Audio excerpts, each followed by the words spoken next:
କେତେକୁ ward ଆମେ ଦେଖି ହେଲା B for B for bus, B for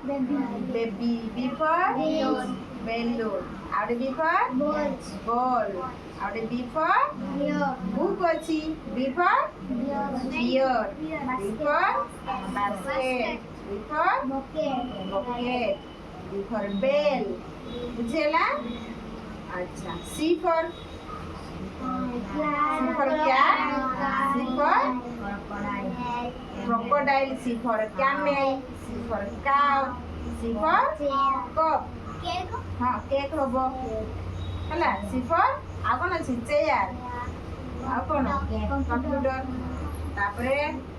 D for ସବୁ କଣ ଅଛି କିଏ କହିପାରିବେ ମୁଁ ବହି ବନ୍ଦ କରିଦେଲା ପରେ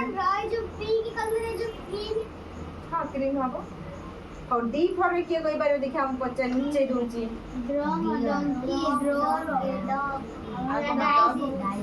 ଆଉ କଣ ହବ ହଉ E for ଡକ୍ଟର ହବ E for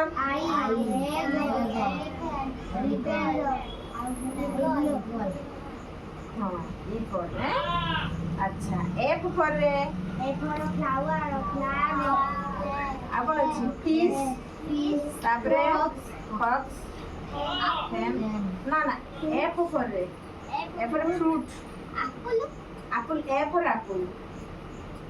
କାରଣ ଯୋଉ ୱାର୍ଡ তে କୁହା ଯେ ଲେଟରଟା କୁହା ହବ କୌଣସି ୱାର୍ଡର ଲେଟରଟା ସେଇଥିରୁ ଆରମ୍ଭ ହବ ମନେକର apple APPL ପ୍ରଥମେ କି କଣ ଅଛି ସେଇଟା କୁହାଯାଏ A for ସେଇ ୱାର୍ଡଟା କରିବା ବୁଝିଲା ନା ଆଚ୍ଛା ତାପରେ କଣ ଗଲା ଆମର